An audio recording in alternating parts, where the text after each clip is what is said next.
ఆ ఉమ్మడి జిల్లాలో డీసీసీ పీఠం కోసం రేసు మొదలైంది. జిల్లా కాంగ్రెస్ అధ్యక్ష పదవిని దక్కించుకోవడమే లక్ష్యంగా హైకమాండ్ నెప్పు పొందేందుకు కీలక నేతలు పావులు కదుపుతున్నారు.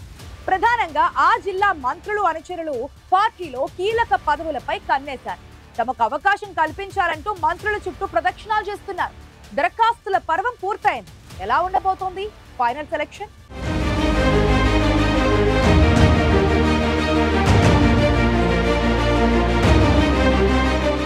అధికార పార్టీలో డీసీసీ పీఠం అందరినీ హాట్ కేక్ లా ఊరిస్తోంది. నిన్న మొన్నటి దాకా ఉమ్మడి ఖమ్మం జిల్లాలో వేర్వేరు స్థాయిల్లో పార్టీ కోసం పనిచేసిన వారు, ప్రజాప్రతినిధులుగా అనుభవం ఉన్నవారు, నామినేటెడ్ పదవులు ఆశించి భంగపడ్డవారు కూడా ఆశావహుల్లో ఉన్నారు.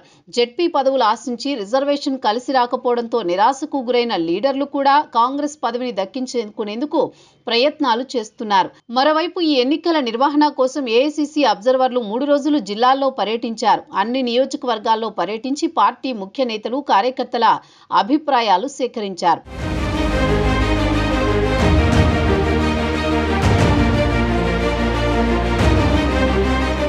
ఖమ్మంలో డిప్యూటీ సీఎం మల్లు భట్టి విక్రమార్క అనుచరులు ప్రధానంగా జిల్లా కాంగ్రెస్ అధ్యక్ష పదవిని ఆశిస్తున్నారు.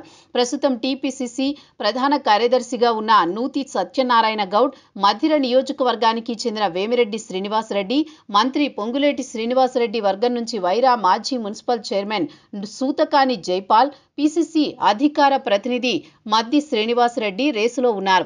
మంత్రి తుమ్మల నాగేశ్వరరావు వర్గం నుంచి కార్పొరేటర్ కమరపు మురళి ఇప్పటికే దరఖాస్తు చేశారు. ఖమ్మం, పాలేరు మీటింగులు పెట్టిన ఎన్నికల సమన్వయకర్తలు మిగిలిన నియోజకవర్గాల్లోనూ సమావేశాలు ఏర్పాటు చేస్తున్నారు. ఉమ్మడి ఖమ్మం జిల్లాలోని 3 మంత్రులు అనుచరులు, ఎంపీ రేణుకా చౌదరి మద్దతుదారులు కూడా పోటీ పడుతుండటంతో ఖమ్మం డీసీసీపై ఉత్కంఠ పెరుగుతోంది.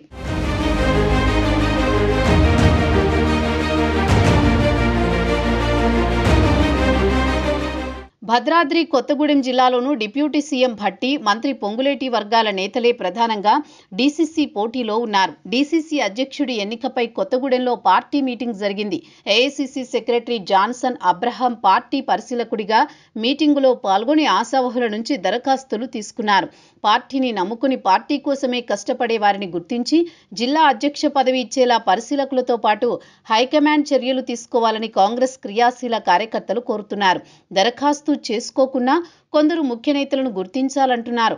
ముచ్చటగా 3 మంత్రులున్న ఉమ్మడి ఖమ్మం జిల్లాలో చివరికి అవకాశం ఎవరికి దక్కుతుందో చూడాలి.